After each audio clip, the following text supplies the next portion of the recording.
ये कहानी है सर्बियन की इलाही। पेशे से वह एक डांसर थी।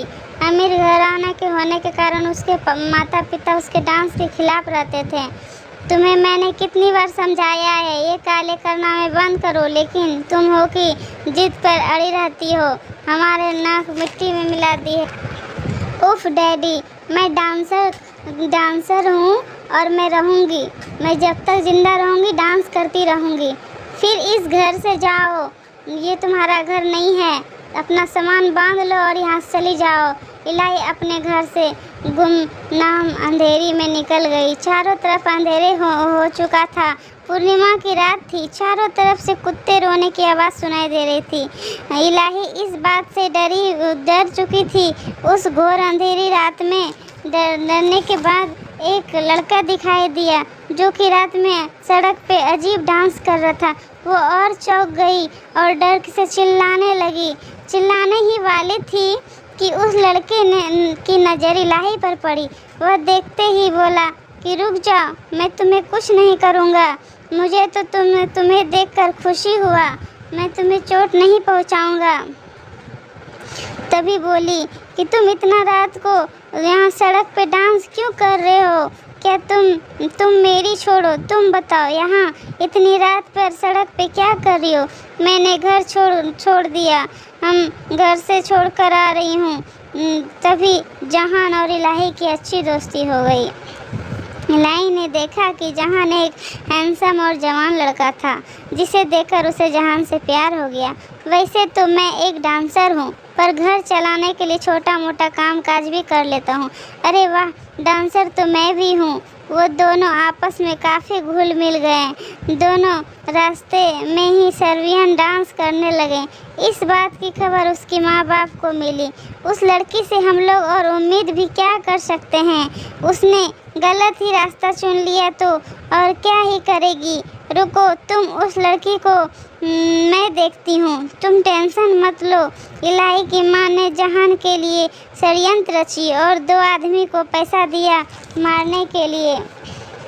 जहान बोला इलाही को, ये चांद कितना खूबसूरत है, लेकिन तुम उससे भी ज़्यादा सुंदर लग रही हो। तभी उसने कहा, सच में? मैं सच में सुंदर लग रही हूँ?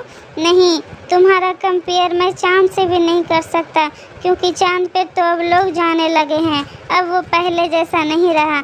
इतने में ही तभी उसके माँ के भेजे हुए गुंडे आ गए और उस गुंडे ने देखा दोनों आराम से बैठकर बातें कर रहे थे।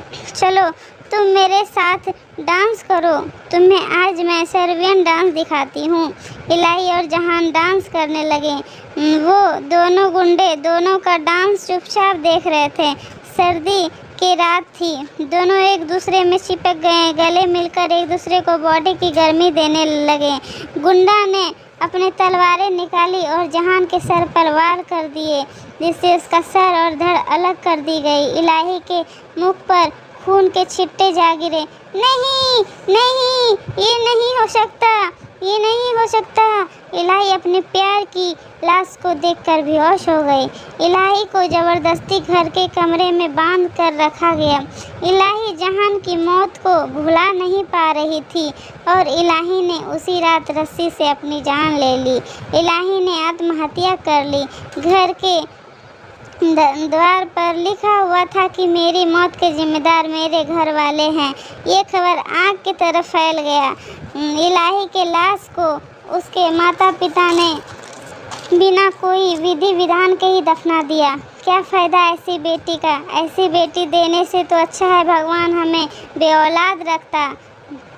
इतना कहकर कुछ दिन बीत गए। फिर इलाही और जहान की कहानी ख़त्म हो चुकी थी कि एक दिन रोहन अपनी पत्नी के साथ उसी चौराहे पर जा रहा था जहां इलाही और जहान डांस किया करता था। रोहन अपनी पत्नी के साथ जा ही रहा था कि एक भयानक सी औरत उसकी गाड़ी के सामने आ गई। रोहन से गाड़ी संभल ना सकी और गाड़ी पेड़ में टकरा गई। पत्नी बोली, आप गाड़ी देखकर नहीं चला सकते? क्या कुछ हो जाता तो? देखो तुम्हारे सर से खून बह रहा है। चलो हम लोग हॉस्पिटल चलते हैं, जल्दी चलो। यहाँ पासी के नगर में पासी सिटी हॉस्पिटल है, जल्दी करो। पिया अपने पति को लेकर हॉस्पिटल चली गई। रोहन की आंखें के सामने बार बार वही औरत आ रही थी। हॉस्पिटल में जाकर रोहन ने पट्टी कराई और बाहर आकर देखने लगा। उतने में ही उसकी नज़र उसी औरत पर पड़ी जो बाइक के सामने आई थी। वो देखा कि वो खंबे के पास खड़ी होकर अजीब डांस कर रही है, ठीक उसी तरह जिस तरह इलाही और जहान क्या करते थे, जिसे देखकर वो एकदम से डर गया और पिया पिया ये देखो देखो, नीचे एक औरत डांस कर रही है, तुम्हें कुछ अजीब नहीं लग रहा? उसने कहा कि नहीं, वहाँ पे कोई भी औरत नहीं है। कैसी बात कर रहे हो रोहन? रोहन अपने आंखें मीच कर दोबारा वहाँ देखा तो वहाँ पर कुछ नहीं था। पिया उसे मरहम पट्टी कराकर उसे घर ले जाती है। हो ना हो उस लड़की का मुझसे कोई ना कोई संबंध जरूर है, जिससे मुझे वह अपने आप ही नज़र आ रही है। रोहन अपने बालकोनी में खड़ा होकर बाहर की ओर देखने लगा। जैसे ही उसका ध्यान नीचे गया, वह देखा वहाँ एक औरत अजीब डांस कर रही थी और उसकी लाल आंखें रोहन की तरफ देख रही थी। उसने देखा कि वह वही औरत है जो मुझे बार बार दिखाई देती है। पिया पिया देखो, क्या हुआ? आप इस तरह से चिल्ला रहे हैं? वो देखो नीचे वही औरत है जो हमारे गाड़ी के सामने आ गई थी।